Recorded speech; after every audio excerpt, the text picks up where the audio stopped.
veias, coxinha adiposo, que é uma intensidade de pouso que a gente tem aqui para amortecer os movimentos oculares, os músculos extraoculares, que são responsáveis pelos movimentos, né, de adução, abdução e por aí vai.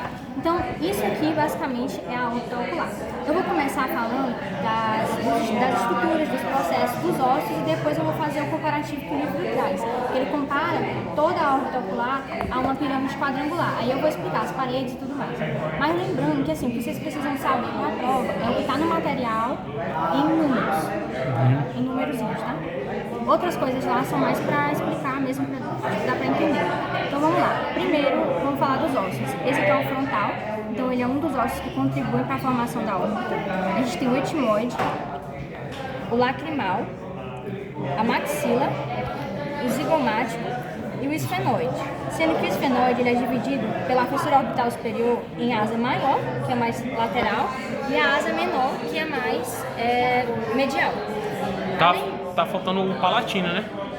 Isso, já entra nisso. O palatino ele não é demonstrado aqui, mas ele era pra estar... No final. Isso era pra ele estar aqui, ó, bem quase no ápice da órbita, perto da maxila, entre a maxila e o etimoide. Mas aí nem todas as peças, vocês vão ver nas outras peças também, que elas não são muito fiéis, não são tão anatômicas. Então, na prova, você coloca que tem um palatino, tá? Mas aqui ele não aparece, pelo menos não na parte de órbita. Aí a gente vê que a fissura orbital superior, ela divide o esfenoide em asa maior e asa menor, né, como eu tinha dito. E a gente também tem a fissura orbital inferior. E a gente tem o canal óptico, que está presente na asa menor do esfenoide. Certo. Aí a gente tem também a margem infraorbital, a margem supraorbital, a incisura supraorbital e o forame infraorbital.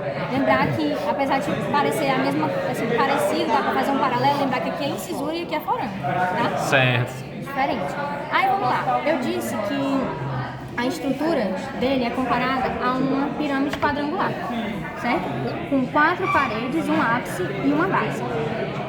A base dessa pirâmide seria o canal óptico. O ápice, no caso. O ápice seria o canal óptico. A base seria as margens, todas as margens da órbita. E as paredes seriam a parede inferior, ou assoalho, a parede superior, o teto, a parede lateral e a parede medial. E agora eu vou falar um pouquinho sobre cada parede, os ossos que formam cada um. Mas a nível de prática, não vou cobrar. Mas na teoria pode ser que sim. Então assim, a parede superior, o teto, ela é formada principalmente pelo frontal, o processo frontal. Tem aqui que eu coloquei não, que eu coloquei só o osso mesmo. Então basta colocar, tem que colocar exatamente como está no PDF, tá, gente? Tipo assim, eu posso colocar frontal, não vai estar errado, mas eu posso especificar mais, colocar processo orbiculado frontal. Mas bota do jeito que está aqui, para não ficar tão complicado, porque tem ossos que tem diferentes partes, aí fica muito específico. E é muita coisa para lembrar, então. Não, bastante. Aí aqui, a maior parte é pelo frontal e também a asa menor do esfenoide, ela tem uma contribuiçãozinha com o teto, certo? Asa menor? Isso. Tem como mostrar ela bem? Essa parte tô vendo, aqui, tô vendo. Viu? Esse iníciozinho. Aqui, ela tá um pouco baixa, se você olhar nos livros de anatomia, é um pouquinho mais alta, então ele contribui para o finalzinho do teto, certo? Aí a gente tem também a parede lateral. A parede lateral, ela é formada pelo zigomático e também pelo palatino, que não aparece aqui, certo? E a parede lateral, um detalhe importante sobre ela é que ela é a mais reforçada, e ela é a mais, digamos assim, ela é a menos delgada, ela é a mais espessa, exatamente, porque é uma região que está mais propensa a trauma. Aí a gente tem o assoalho, ou parede inferior, que é a mais fina, né, a mais delgada, e ela faz a comunicação, a separação entre o seio maxilar e a órbita. Então, se você perfurar, você chega no seio maxilar. Certo. Essa parede inferior, ela é formada principalmente pela maxila, uma parte do zigomático e uma parte do esfenoide também tem uma contribuiçãozinha. Só que, como eu disse, a peça não é tão anatômica, né? Então não dá pra perceber, mas existe. E a gente tem a parede medial aqui, ó, que separa da cavidade nasal. A parede medial, ela tem contribuição de 4 ossos.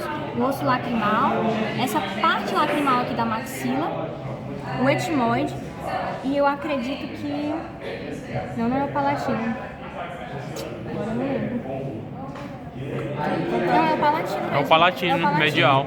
É porque ele não tá na figura, atrapalha demais. E o palatino. Então, basicamente é isso. E a base seria tudo, beleza? Então, acho que o que eu tinha pra falar... Ah, sim. E tem agora os conteúdos.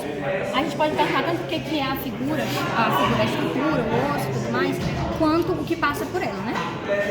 Então, no caso do canal óptico, que é o ápice da óptica, vai ser nervo óptico e acho que artéria oftálmica. Isso, artéria oftálmica. Na fissura orbital superior, a gente tem várias estruturas. E aí, geralmente não precisa saber todas, mas tem um mínimo lá quando a gente faz na prova. Tem pelo menos 2, 3. Então a gente tem todos aqueles nervos que nervam os Óculo motor, troclear e abducente. abducentes. Tem os 3 que nervam os músculos extraoculares. A gente tem as veias oftálmicas superior e inferior. E tem também o ramo oftálmico do trigêmeo. Tem um ramo que se destaca do trigêmeo e vai inervar essa região. Ele se divide entre nasal, ciliar e lacrimal. Então, basicamente, isso aí é o que passa por aqui. Aí, pelo menos, algumas vocês têm que saber. Tá. Tá? Eu acho que é isso de órbita. E fissura orbital inferior não passa nada assim interessante não, né? Passa, mas não é muito Cobrado. pra essa região, sabe? Passa algumas estruturas, mas aí nerva face, nerva não é muito... Então a gente pega mais o que tem a ver com a função. Ótimo. São coisas meio aleatórias, assim, puxa mais pra